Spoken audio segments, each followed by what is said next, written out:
So you want to go ahead and start the recording?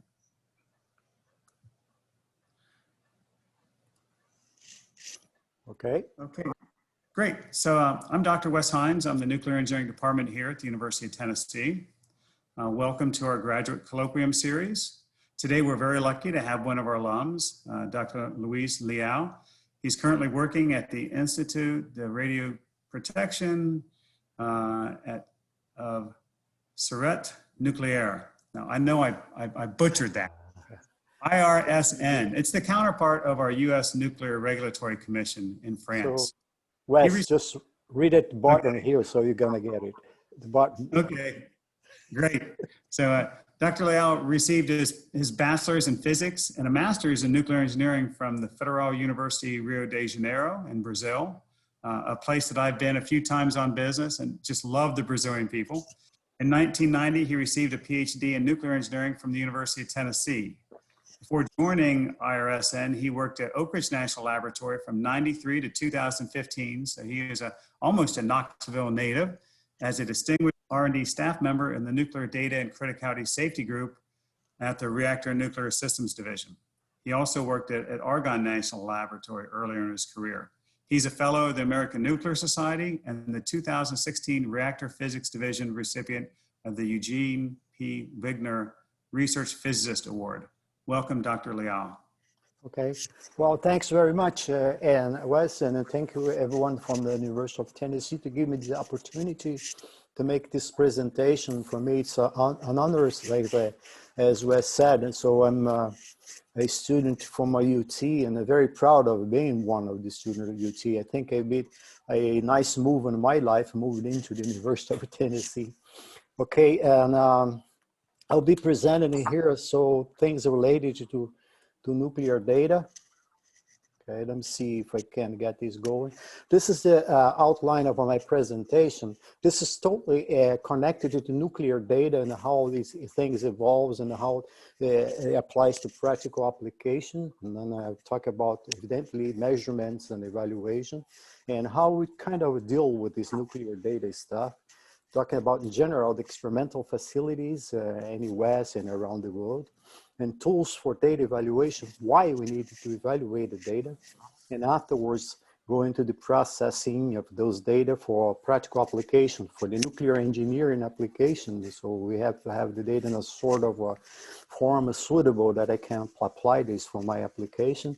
And I give some examples, and then we can talk about, the concluded remarks there.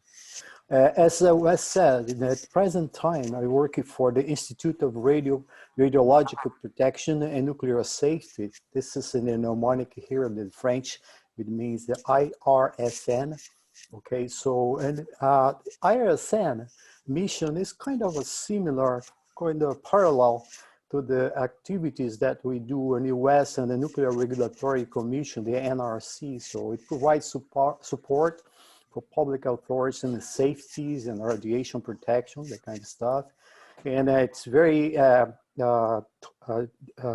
directed toward the emergency response.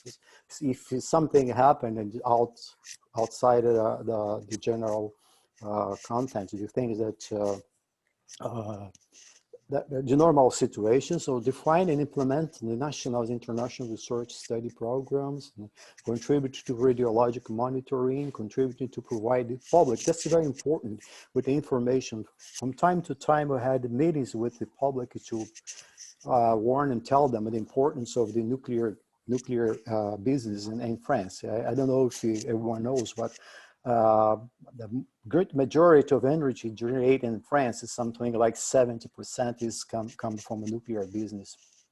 Okay, I put this slide just to get you a little flavor of what the nuclear data is all about. So you may be wondering why he's talking about the speed of light. But this is to go over how these things evolved in the speed of light. So you see on there are other measurements. This is my collection that I made. I said it may be important to discuss about this. In 1676, that was one value of the speed of light at the time. That's the one at the top here, that people use most of the time to do their calculation and do the estimation of whatever they were doing. So maybe kind of 100 years after that. So there was a different value, this value down, the second one here. But interesting to see that nothing talking about the uncertainty associated with this value. It took up to 1849 from those two guys, Fizeau and Foucault, they are French people. They came up with some sort of evaluation, analysis of the data, and they assigned for the first time some uncertainty to the data. They start thinking about, okay, how much can I move around this value? The next one was just a few years late, 62, 49, 62, came up with a very different value, but the uncertainty was still about the same. So it took about 100, probably years now, so 1926. So someone from the US, Michelson, did quite a good job in measuring the data, and he was able to kind of decrease quite a bit the uncertainty on the data.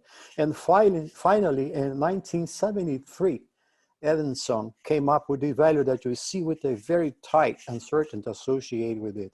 Indeed, this committee, Nuclear Data Committee in Science and Technology, this core data, they decided to adopt this value. So the value that we use to astrophysics, anything out there is related to this value here, which gives us quite a bit of good information on it. So the whole idea here is to show that it's not a simple matter of just giving a number these days. You know? So you got to provide a number as well as an uncertainty associated with it. So it went through really a good show to get to a value that we have to do. There's no dispute to this value at this point in time as far as I know, okay?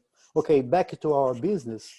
We're gonna talk about something with cross-section, so someone that do know about it, we try to understand what it's all about, and the big picture for practical application of those things, okay? So we're gonna define what cross-section is all about and how these quantities are determined. So first of all, so if in an experimental, there'll be an experimental facility, measurement is going to be performed, and they can be done by something measured at the reactors or time of flight techniques. We're going to go a little bit on that as well. And afterwards, we need to evaluate it by using nuclear physics model, the neutron-nucleus interaction, little thing, it need a little bit of work to do it. And the third one cannot do a measurement, cannot do an evaluation. So there is a possibility that we can generate this based only pure in physics, not this principle, just to do some sort of uses the existing physics out there. It's not a good decision, but it's sometimes seems like the last resort. So for instance, if you're talking about the very short-lived isotope, that there is no time for measuring these things. So how can we get information about it? Most of the time, this is the approach that we use, and then it gets changed from here to there. It's a very high uncertainty associated with it, okay? Okay, so let's see what we understand what the cross-section is about. Let's put ourselves in a situation that we have. Let's imagine that we're in a bar, and we have a table with an area A, and we have those dots, okay? Here, the blue has an area A, capital A, and the little one is a small a. So if you are sending in, a second here, okay, the laser point. If you're sending in a arrow to this target here, so what is the probability that I'm gonna hit one of those things here? Evidently, it's going to be the area A divided by the total area. This is what you hear, okay? Just probability. And if, rather than 3 of those things, I have more than 20, I don't know, any numbers, so evidently the probability is going to be proportional to that. It's going to be NA divided by A. Remember, this area, this is area. And now, imagine that we're not sending one arrow to these things, we're sending several of them. N, the small n here. So actually, at the end, we arrive to this situation here that we get n number of A's out there, number of incident arrows out there, and the area. So I have not talked about any nuclear physics here and then quantum mechanics and none of those kind of things. I'm just mentioning about probability, just what all it is. And that is what I kind of simplified here. This is the number of hits with success that we saw before. And then we try now to tailor this for practical application. Imagine that the arrows that's coming into this big area is no longer arrows anymore, but it's particles, maybe charged particle, neutrons, protons, and all kind of stuff. So there'll be a number of n that will arrive and hit that target there for air. There'll be ones that is going to miss it. But what we call the fluence, maybe we define this as a flux, we call this, that's the ratio of the number of incident particle divided by the area. And this is dependent on, okay, the energy of this incident arrows or the particle. So it's an energy dependent thing, not in A, but in N, or the coming in. Okay, but there's some definition I'm gonna make here to make you understand why we do this. If the constituent is a nuclear area, A is called the cross-section of that nucleus. This is the number, a name that people decide to do, to say, okay, this is a cross-section, and more than that, this is gonna follow, follows the nuclear engineer for their life. They named us as a Greek letter. This is small Greek letters. So all these things that we wrote in here, now I can transform this and say, okay, there's a reaction rate that occurs, number of neutrons came in and was able to react with the system according to this. This is nothing but the same thing I had before. So R is quantity that can be measured. The fluence is a quantity that it can be measured. And N is also the number of all these little things in there is to be measured. In other words, this sigma, which I named as a cross-section, is something that I can measure that. So this is a measurable quantity.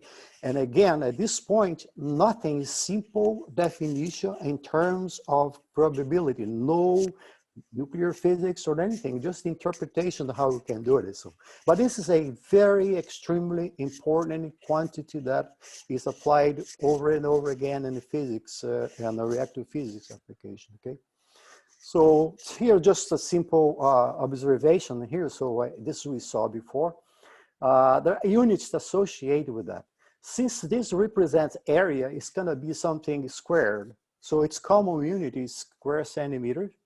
Okay, so since we're talking about little, small, tiny thing, if this is an atom into this or molecule or whatever that is, so this is going to be small things. So in that world, the quantity is what we call 10 to the minus 24 square centimeters, we call barn. So 1 barn is 10 minus 24 centimeters.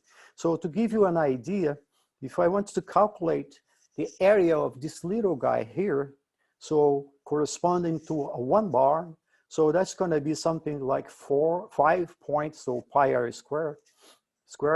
So it's going to be 5.6, 10 to the minus 13. And then there's another unity for this quantity, it's called Fermi, in honor of the Enrico Fermi. So 5.6, so a atom with 1 bar is going to have approximately 5.6 Fermi. So an example, so if you go to the nuclear data bank, so you'll find out that approximately the uranium-238 has an effective radius of 9.48 Fermi. So which gives, according to this, a scattering cross-section like a billiard ball of 11.29 barns. So it's another interesting thing to see here is that this quantity here is in square centimeter, but as we saw before, there's an N here, okay? And when this N is multiplied by that quantity, this unit is centimeter minus 1. So we have to make a distinction on this. And I have a summary here on the extent. The summary here is this. Sigma, the small one, is known as a microscopic cross-section, is a universal quantity.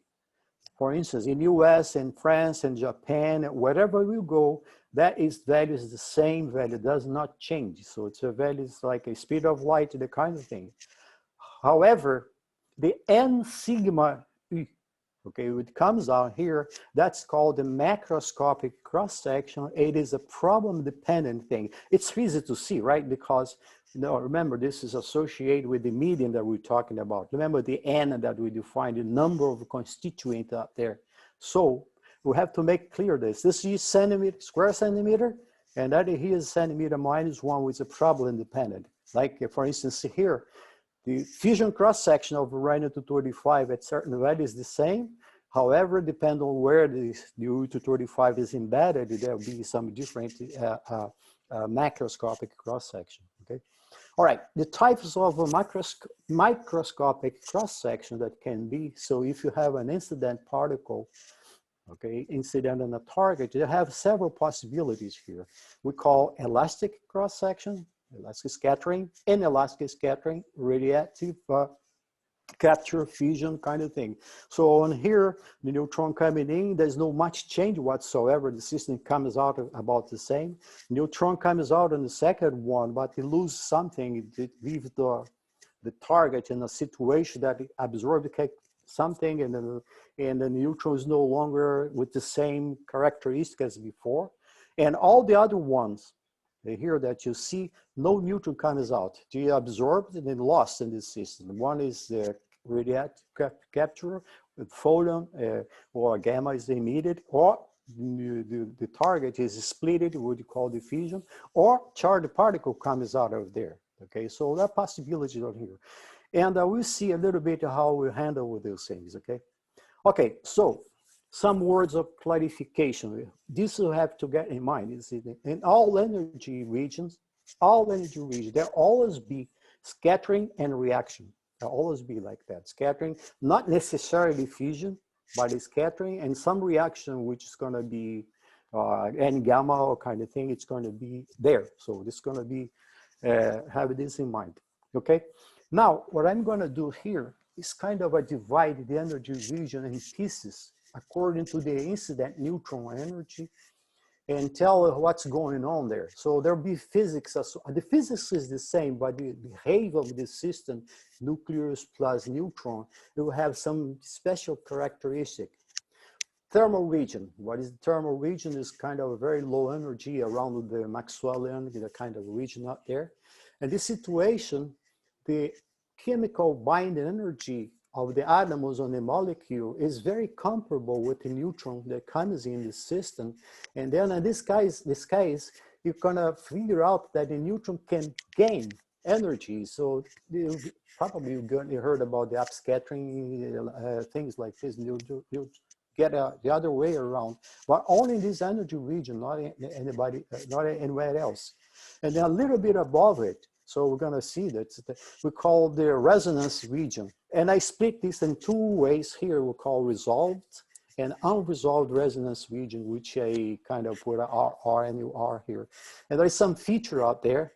Compound nucleus formation, this in red, means that the neutron goes in and spends some time with the nucleus, and then kind of something happened. There's a composition of a nucleus and neutrons at that point in time, and something happened. So there's theory to deal with that. And then direct reactions. In this case, there's no time for a compound nucleus. It come in and then just go out. Something happened. So in this situation, we see some sort of very interesting feature over the cross-section. We're going to show a graphic for you here. And then the high energy is kind of going above KeV or MeV region. We have compound nucleus formation and direct reaction. But there's no more features that we see in this energy region here anymore. It's just a smooth curve varying in energy. It's more or less like this here, I'm going to say. I took the U-238 elastic scattering cross-section at the 0 Kelvin, okay?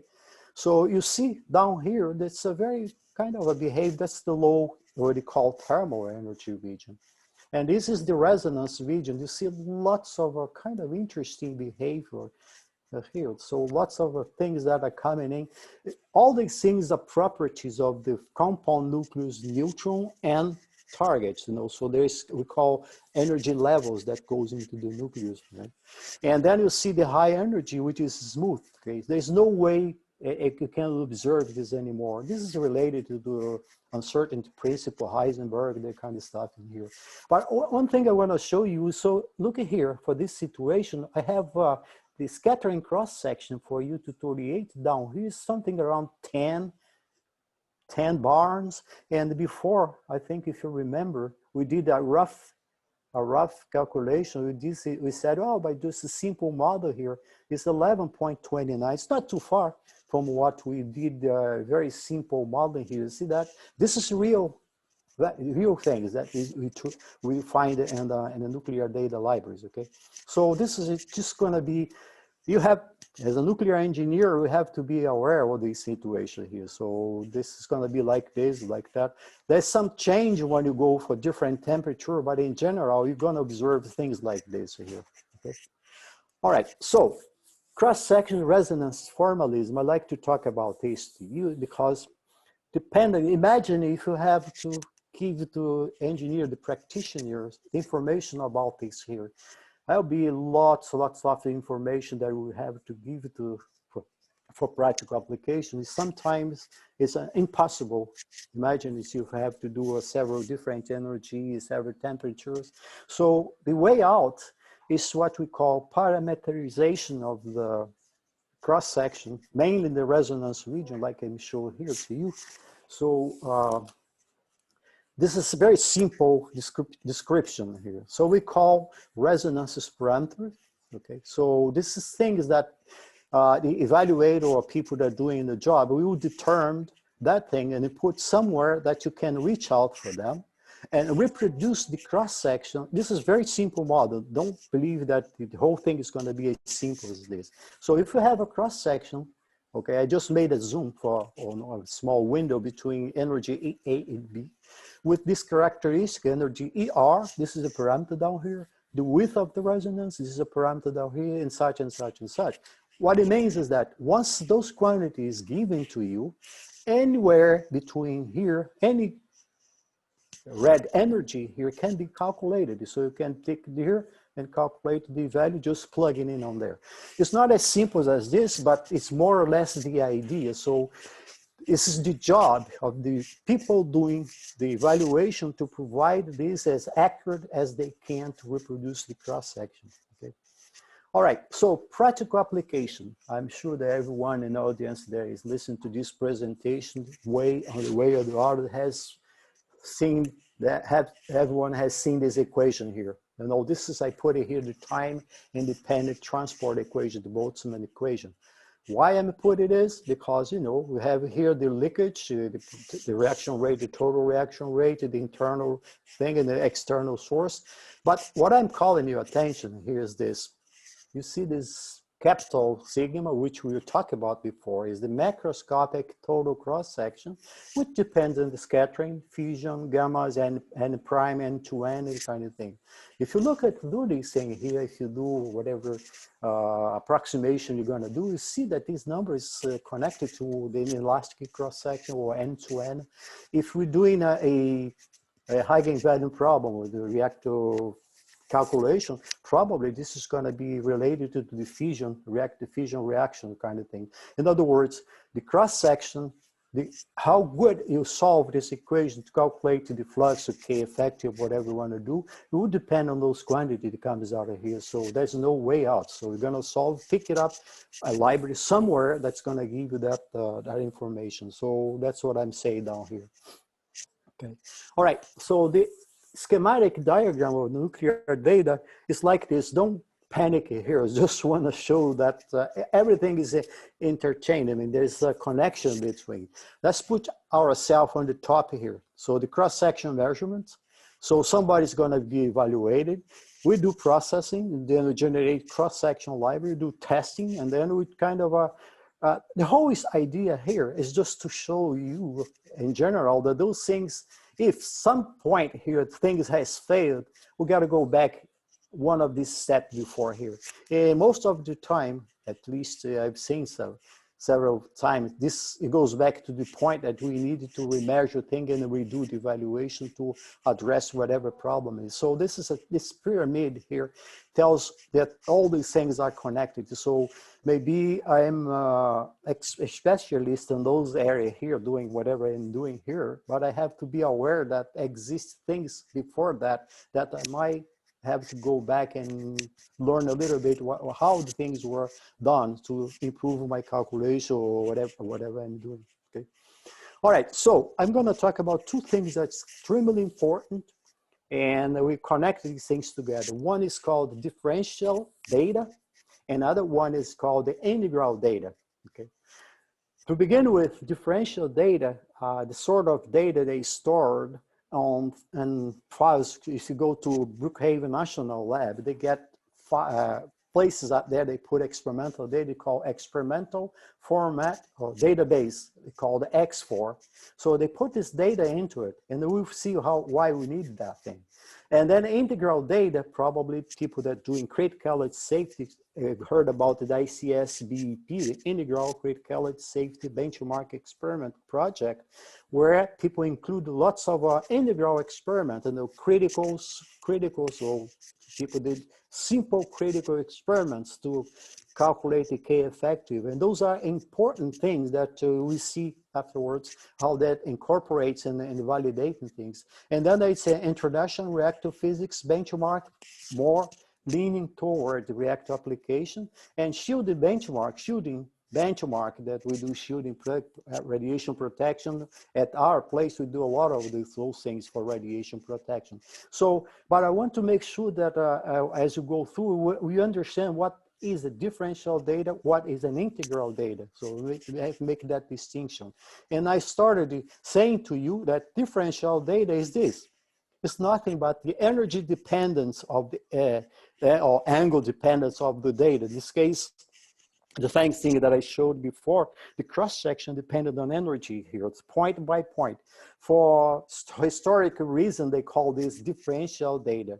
So what you have to do is just give this data plus minus something. We see this is very important and certain on the data. The next one is integral data. Evidently, the integral data has to include some sort of integral into it. But here you see that something else shows up. This quantity here, which we already talked about before, fluence, flux, whatever that is.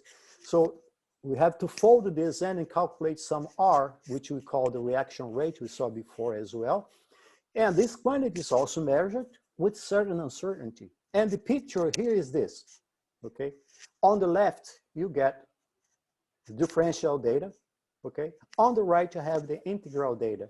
So the question is this: if I do a good job here in calculating things and plugging here, how well this number R is calculated if I do that kind of thing, okay? So, okay, if I do that. So that's the whole game here that we do. So people do the evaluation and people do the integral ICS-BP calculation, say, okay, I don't get my K effective or reaction rate the way it's supposed to do. Somewhere there is a mistake in there. Most likely will be at this number here. Okay, so make sure that you understand what differential and integral data is. And the characteristics for this is that the differential data in general, so you know certain things about it. For instance, the neutron, you know exactly where the neutron starts if you want to measure this data. And the measurement is done, like I said before, the time of flight technique. We're going to talk about time of flight, time that the neutron flies. There are accelerators available on the world, like Gelina is in Europe and Belgium. RPI is the Rensselaer Polytechnic Institute. We used to have at ORNL one, the ORNL is no longer there, but we're going to go a little bit over. And it's going to calculate cross-sections, multivariate data, in point-wise tabulations, angular distribution. We can take resonances parameter, things that we already talked before. And look at here, the range of energy, a wide energy range that you can take data from this. And usually they use what we call pulsed neutron source. They spit neutron a certain pulse that allows me to do several things. And what nice characteristic is the neutron sources a reduced background, so you cannot see things that is surrounded that may disturb the measurement. And there's something also called resolution. We'll talk a little bit about as we go through it. So it allows us to distinguish things as we go through it. And here is the principle of the time of flight, okay? Imagine that this red here is a neutron that is produced by this source here. And it's going to travel, this thing here, it's going to fly this. That's why it's called time of flight and reach out here. Okay, the first statement I made is that, okay, we know where it starts and we know where it ends. So if you know where it starts and it ends, and then we have the distance here, it's kind of a, well, this approach here, just classical mechanics, the distance divided squared divided by the time. So that's going to give me the energy. It's kind of 1/2 of mv squared, that kind of stuff. So once I have this and I have that, I can determine the energy of it. So that's the beautiful of those things. So the repulse of neutrons traveling this distance, and then the neutrons detected and know what happened. Could be, for instance, a scattering, could be a fission of the chamber or whatever that is. But keep in mind that I know exactly what's going on here. And we see that the longer this thing is, the better it's going to be to distinguish things as far as finding where the resonances are, where the energy characteristic of it. I think it's easy to see it, because if we put this too close here, there's no time enough for the neutron to fly and hit the target. So as you go farther, you see things distinguish more, a little bit more, compared with the shorter length. So this is a little bit of a schematic of what the time of flight technique is all about. Okay. All right. So the neutron cross-section measurement facility I mentioned to you before, there is the RPI, ORNL. They had one, but it's no longer there. But they still have archives that we can take data from them. We have the Galena, which is in the Belgium, Europe, and there is additional facilities in the US, Lano, Lance, Los Alamos. We have this very nice facility, ORNL, the SNS, it's more used for very low energies, thermal moderated measurements. And we have CERN in Switzerland, and then we have J-Park in Japan. So all these facilities, they have different characteristics by the ideas to measure certain things that we can combine all the data of different facilities and have a good evaluation. Okay, this is the spallation neutron source for those guys close to the SNS, the spallation neutron sources at the ORNL, and they can measure things like neutron scattering experiments, and they use it for material properties. They have, it's an interesting here to see on there. So there's the source of the neutrons. It comes from a proton hit a target of mercury, and this mercury has spit out neutrons out there. Those are the neutrons that I'm interested in. So they collimate this a certain distance, we call the beam line, and it goes to it, and I put my target at the end. So it's not a directly process of getting the neutron out of it. It's pulse of a proton hitting the target, and then neutrons are produced, and then use that. Like I said, so it's more devoted to neutron scattering experiment and the material thing. But it's a very, I have done a few times measurements of that facility out there.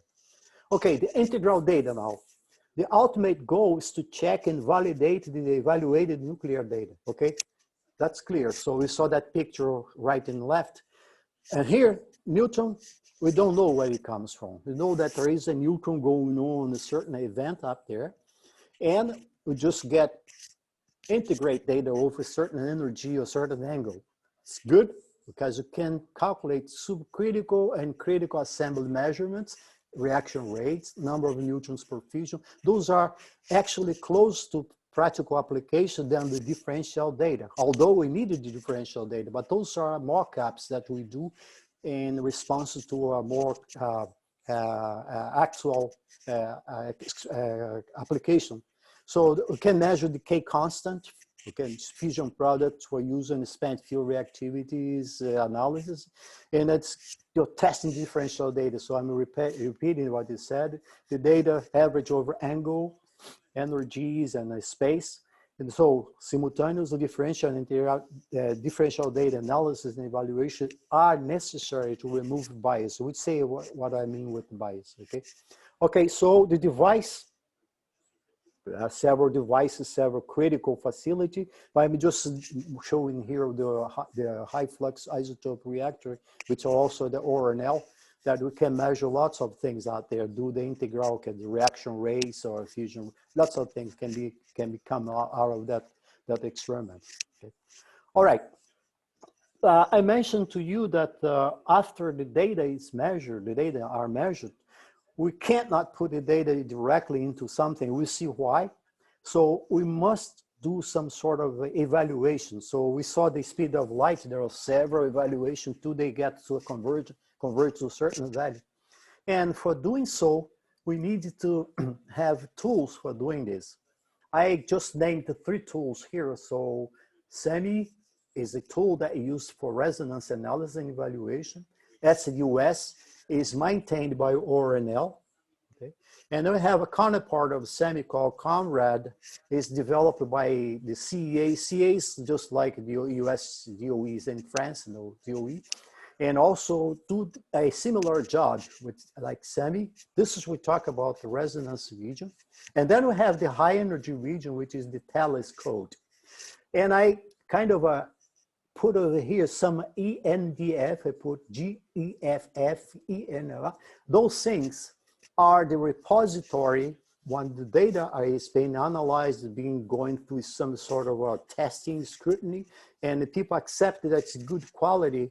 They go to certain libraries, and those libraries called Evaluated Nuclear Data File Library for US, ENDF. JEF is Joint European Fusion File, that's the European thing. JENDO is Japanese Evaluated Nuclear Data Library, Japanese, and there is others like Chinese Evaluated Nuclear Data Library. I just named a few over here just to show it. So there is a whole work behind it by doing this evaluation and candidate this data to put into those libraries, okay, to be available for practical application. Okay, what is a nuclear data evaluation? Imagine yourself that this is data, so far you don't know what it is, but this is an experimental data. The question is, can I put this in a reactor and a code to calculate? Evidently, it's not easy, because there's so many spread on those things here. So because this is the statistic of doing measurement. And that's why the evaluation come into play, because this is not a good representation of data. However, when you do evaluation, use some of those codes that I mentioned before. Okay, before I do that, this is another one. So data, this is actual data, it's capture yield. And here the facility is called NTOF, which is in Geneva, I mentioned to you before. And another facility, RPI, for the same isotope, gadolinium 155 enriched at 91.74%, the same thing. But you see, 2 different facilities produces some different things. So this is supposed to be just like that, supposed to be just like that, supposed to be just like that. But it's not. So because they have different conditions for measuring these things. So then the evaluator coming in and say, okay, what do we understand what's going on here? Can I get a good representation that satisfies both of those experimental data? Those are experimental data. And that's what it is here. We do what we call the feeding of the experimental data. It consists of passing a curve that gives a nice chi-square of that data. So that's the evaluation.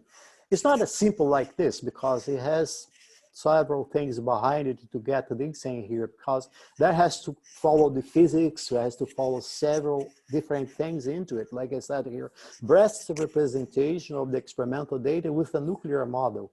If this is in the low energy, so whatever that model is going to be, if it's an intermediate resonance model, is in the high energy, there'll be a model up there too. So an evaluator has to be aware of those things, and when he does that, and understand exactly what those data is all about to make sure that he comes out with something that is consistent.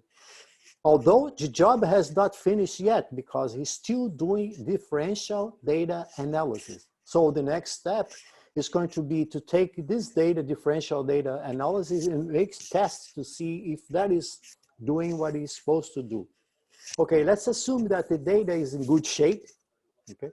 And we need to prepare this data to go to a library. So it goes to a library. When the data goes to the library, ENDF, JEF, or whatever the library is, it's still not the end of the story, because maybe I want to use this data to do a Monte Carlo calculation, MCMP, or whatever the code I want to use, or I want to use some module of a scale that do multi-group library. I may want to use the data for Kino, which is the scale module, or multi-group there, or whatever. For this purpose, there be processing code that will prepare this data in a form suitable for this kind of application. So transport or multi-group, whatever that is. And those codes, for instance, I feel existing tools here. Well known is the Enjoy. I think most of people know this, developed by Los Alamos, US, and the MPEX, which generate lots of based for libraries for the scale package, generated group working library for scale, and Enjoy generates ACE libraries for Monte Carlo, and also the other counterpart like Friendly. This is recently, I think in the last 5 years, Japanese working on that. And the Galileo also CEA has also another capability, and IRSN will work also in one code for doing the data processing. So by all doing the same thing in a different way, which also serves to cross-checking to see if things are doing the way we're supposed to do. Okay, so those are the processing capabilities. And when you do the nuclear data processing capability, there are two avenues, like I said before. You can do, okay, continuous energy. So you do Monte Carlo, Kinos, continuous, or you can do multi-group, you can do Kino multi-group as well. So there are two ways of doing these things here. So when you do the processing, you have to figure out on the processing capability, which way we're gonna go. And then, if you're doing the nuclear data processing for a Monte Carlo application, probably you heard the word continuous energy libraries, the MEC library. In that case, what you're doing is generate point cross-section, number of points for whatever reaction, fission is such and such, and calculate the angular distribution, point for the angle. And the most important thing, since you're doing Monte Carlo, you're just gonna do, this is done on the module, like ACE from the Enjoy. It's gonna generate distribution, probability distribution that's gonna be used for calculation on the Monte Carlo. So just, we don't need to do anything, but we need to understand what's going on in the code. See the mesh that we generate, is this sufficient enough to reproduce the experimental data, the evaluation, all the little things that we need to really be careful and think about what we are doing.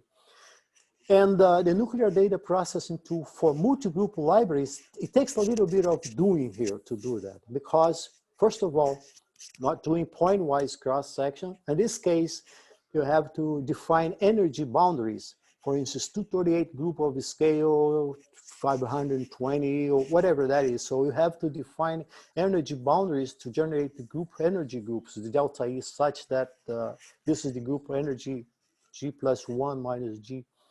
And also, in this case, since you're doing average cross-section, you also need to determine what spectrum is going to be. It's kind of an interesting thing because you want to solve the problem, and you already wants to calculate the flux. You want to know what the flux is all about. So you want to have an answer ahead of the time. So there are techniques that allows us to generate some what we call a general library that you can adjust afterwards when you have those libraries, group libraries, according to the problem that we have.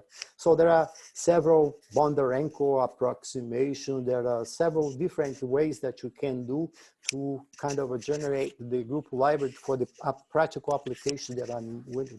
But it's interesting, gotta pay attention to this here, which kind of flux. You have a general flux, but you need to adjust this flux or the library that I generate to the application that I want. So the whole point here I'm trying to say is this: calculate the exact self-shielding data that is going to be representative of the problem that we're talking about. This is very, very important for those of you that will do Monte Carlo.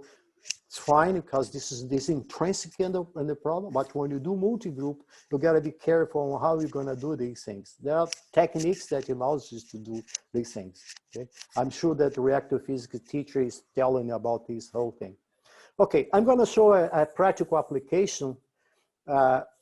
Just the work, it consists here of evaluation that I've done for the gadolinium isotope and the resonance region. Actually, I did this together with Vladimir Sobs, which is a teacher at the UT, the Nuclear Engineering Department. So we did together some of the evaluation of the gadolinium. And for this evaluation, we use several differential data measured at the RPI and also an NTOF. And this is a resonance region evaluation. Also, I use the code SEMI to do this evaluation.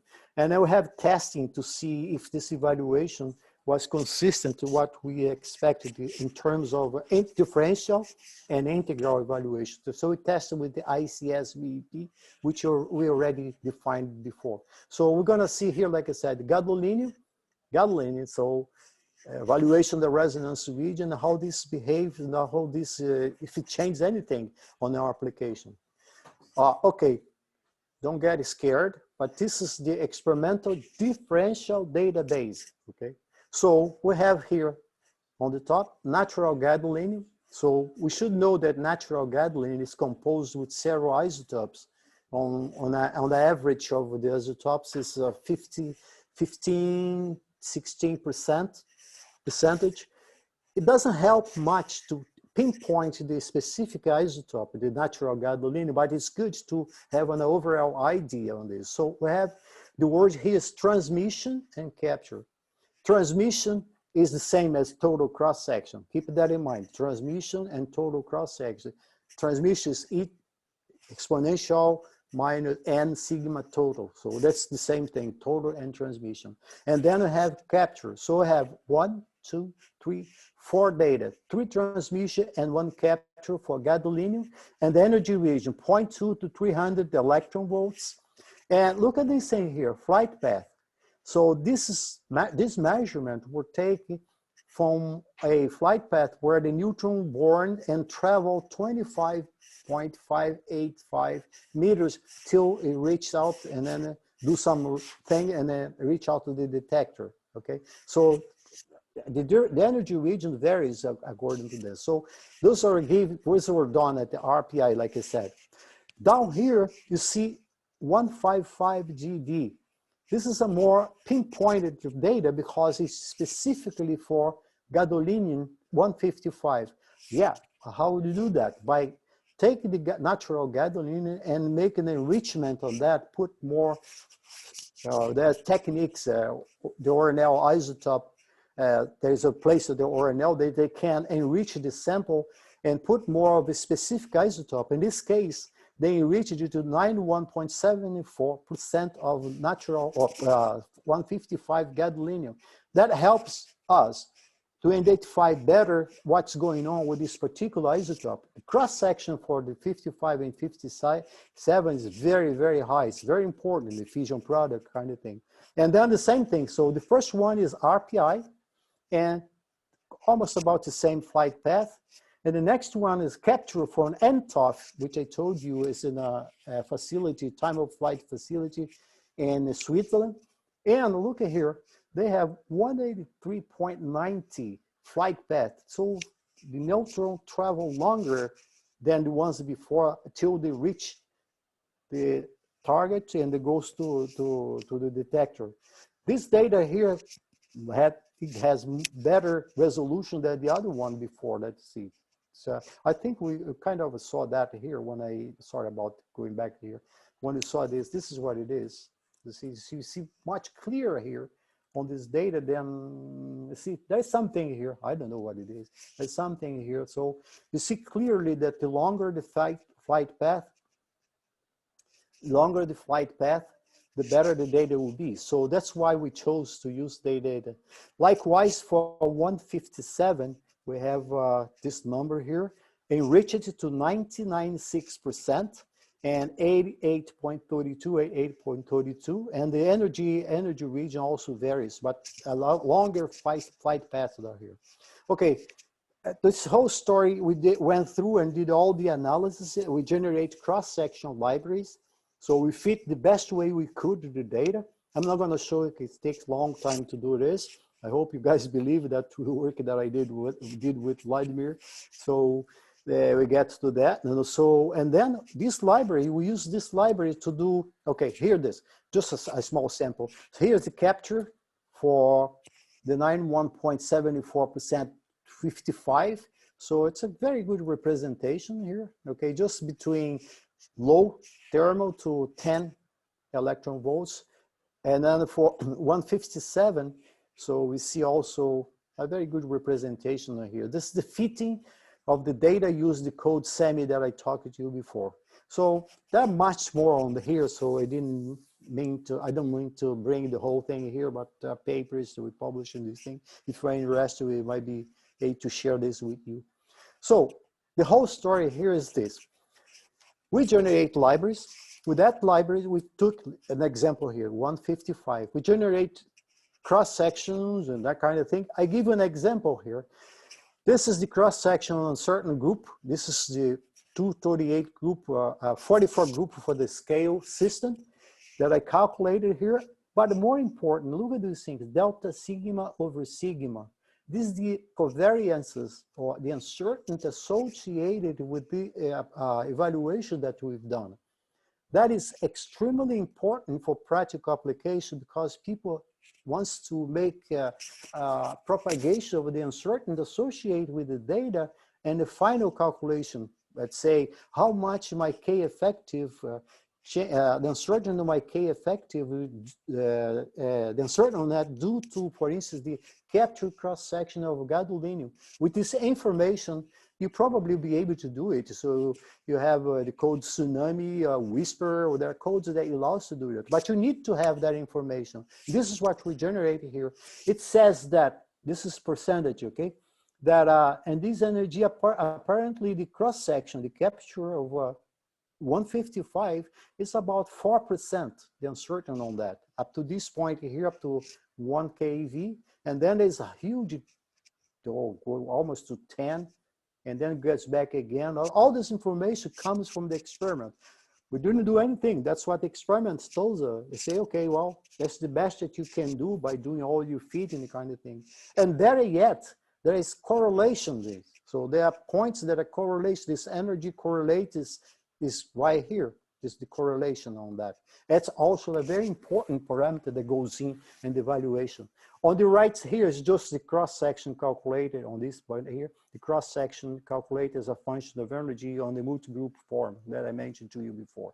So it's imperative that you once finish the evaluation, provide the good data, and provide also the covariance associated with data to allow the practitioner to calculate the uncertainty on the final results due to those things. It's a very, very important work that evaluate have to do. It's a very, and lots of responsibility doing there, okay? I didn't do anything in here, but there are works that we've done that show these things here. Okay, now, I mentioned to you before the differential data and how these things goes into the integral data.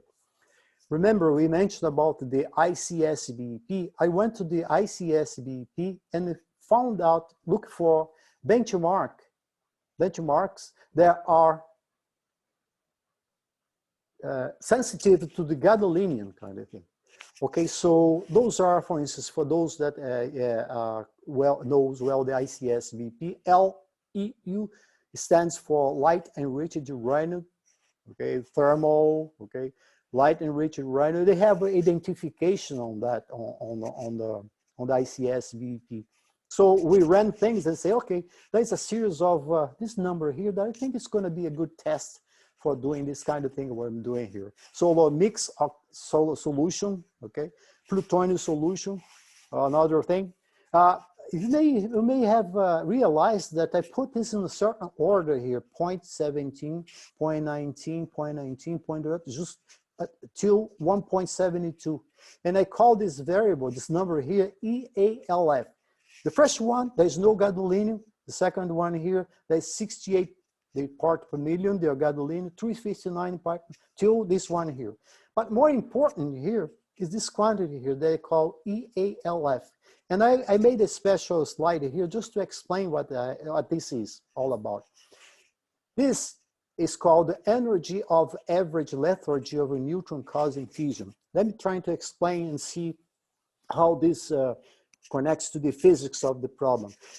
We may think about if each of these benchmark has associated with this a spectrum, a flux, that could be on this form here, maybe, okay, the black, or the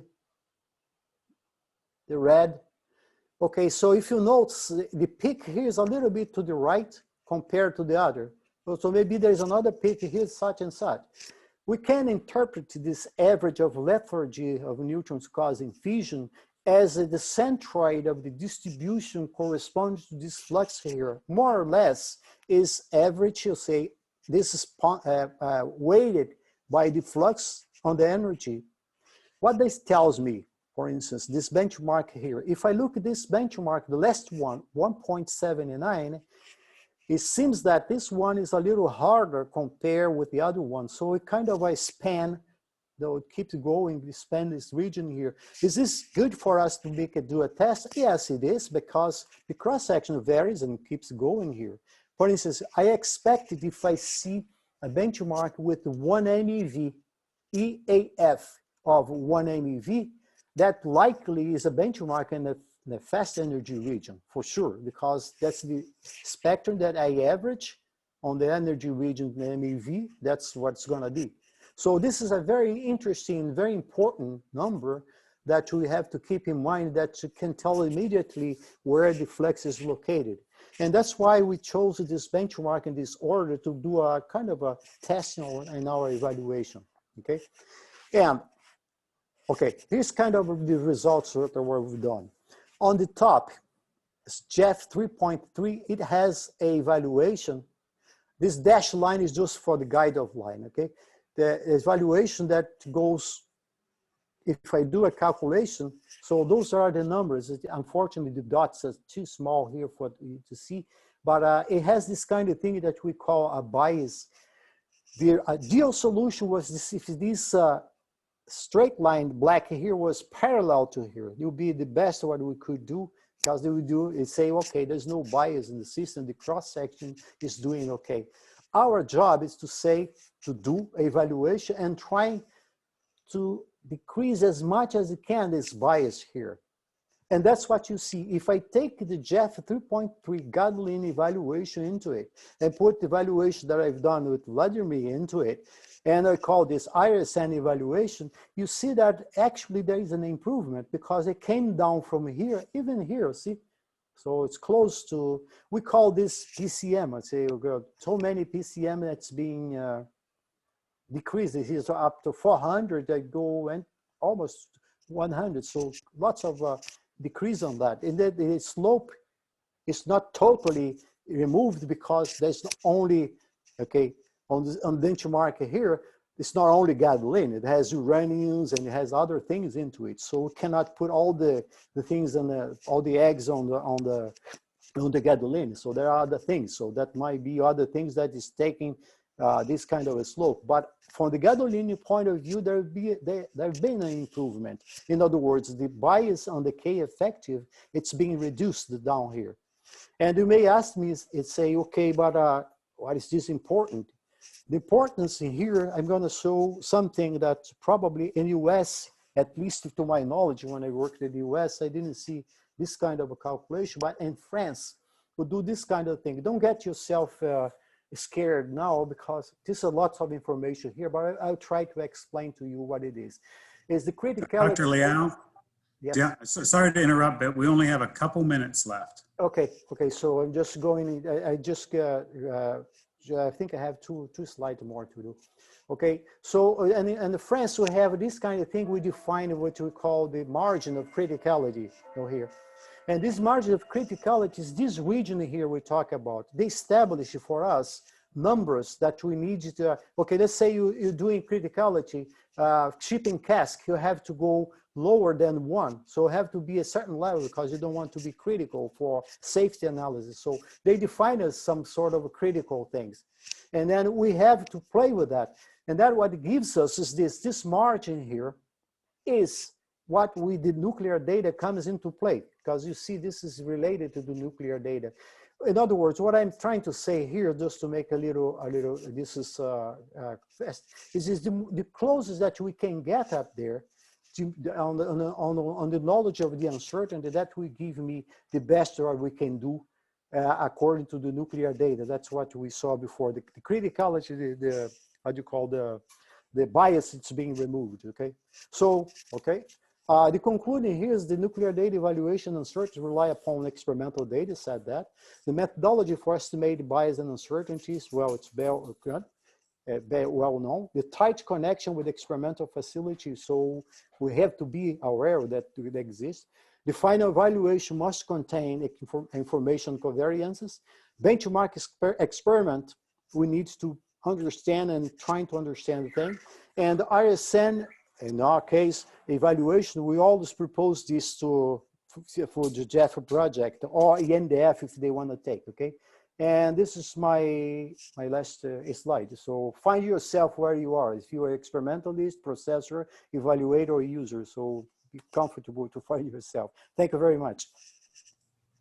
Great, thank you very much. Very, very detailed presentation. Very informative. You could come teach some classes with Vlad sometime, maybe. So I'm going to open it up. We're a little bit past our time now, but I'll still try to open it up if anybody has a couple questions.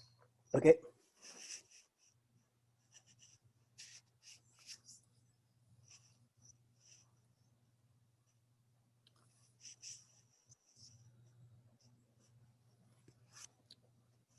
I'll chime in and ask a question to Luis. Hi, Luis.